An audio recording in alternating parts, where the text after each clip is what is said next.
when I was on this All in the Family, and by the way, young people, they don't even know All in the Family. They never heard of it. They don't know what it is.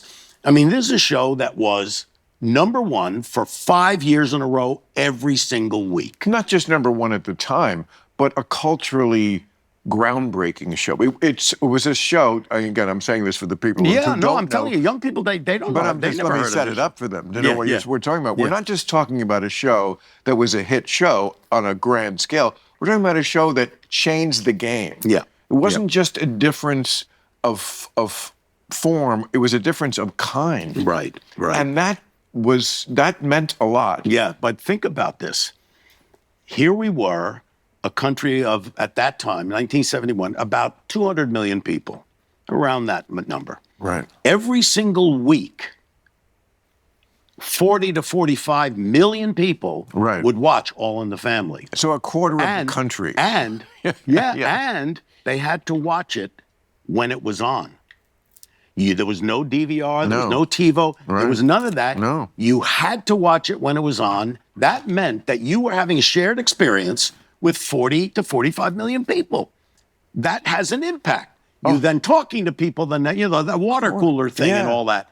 Now, we're a country of what, 340 million or something like that? If you get a show that gets 10 million viewers, that's a big hit, and they're not all watching it at the same time. The 10 million is already out of date, Rob. There's no show that gets that. I mean, those are numbers that you get for like special events. Sports. Okay. Sports is the only shows that get that. Nobody else gets that. But think about a show, some series that, White Lotus. I don't care what it is, a hot show. If it's 6 million, 5 million, whatever the number is, that's in a country of 340 million, and they're not all watching it at the same time.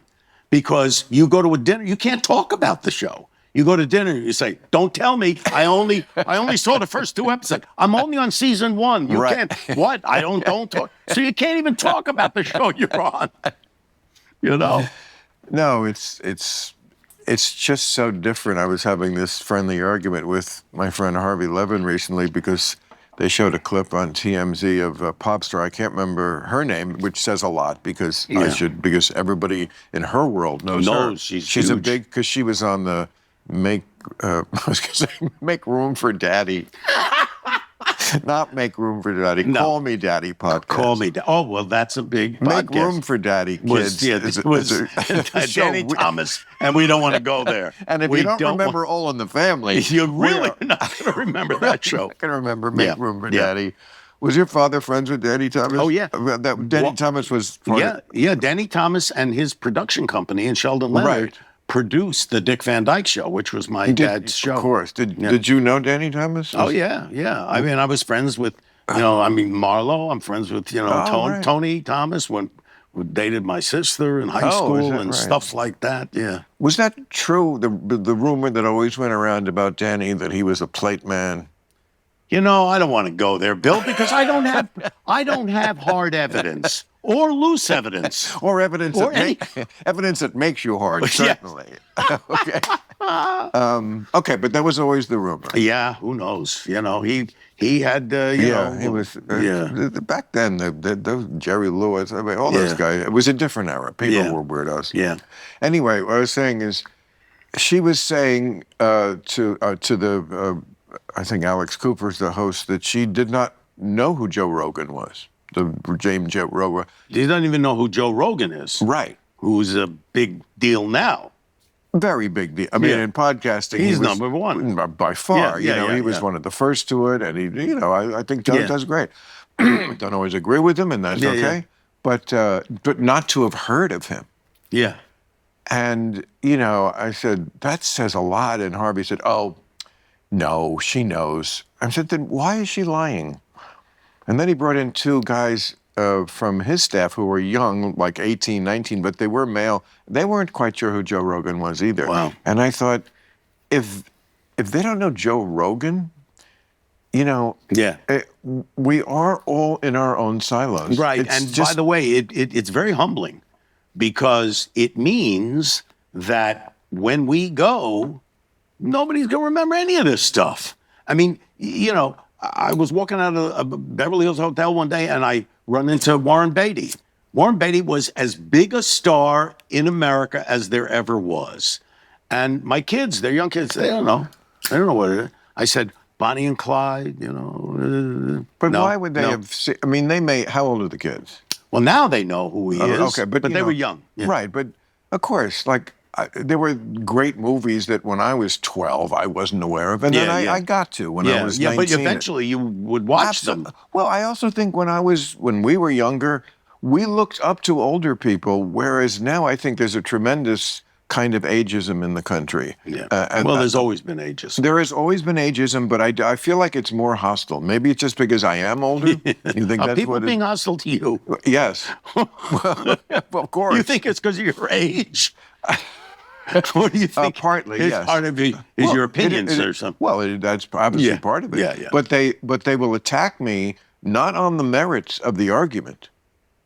That's what I object to. Yeah. It's like I've said it many times. I've said it publicly. I've said it on the air. Like, if you have a problem with this, don't say you're old.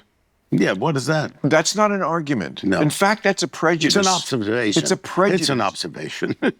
Okay, but you're right. For the people who think that they're the most liberal, who absolutely hate any sort of prejudice, that is a prejudice. Absolutely. Why should I even listen to you? Yeah. Or, oh, he's just get off my lawn. Well, again, that's just to cut off the debate. Yeah. Engage with the argument. So you don't want to do that because they'll lose. Yeah. So they just say you're old, and then immediately you're just we don't count what you have to say. You can't imagine doing that to any other group. No. I mean, we are the last acceptable group which you can mock, make fun of. But you're a lot younger than me. Not a lot, but a little bit. But we, until there was the children of, the baby boom generation is the biggest chunk of people in the population. So, we have strength in numbers, even if we're losing our strength. Yeah.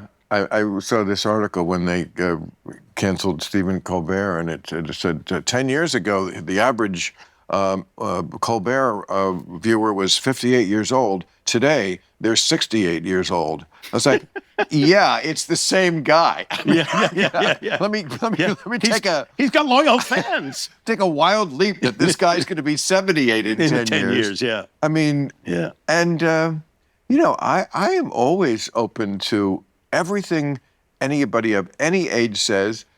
When I criticize ideas that I think are dumb, if they come from young people, it's not because they're young. No. It's because I think your ideas are stupid. Yeah. I mean, giving communism another try, to me, is a stupid idea. Yeah. Because people of our generation remember how evil and horrible communism was.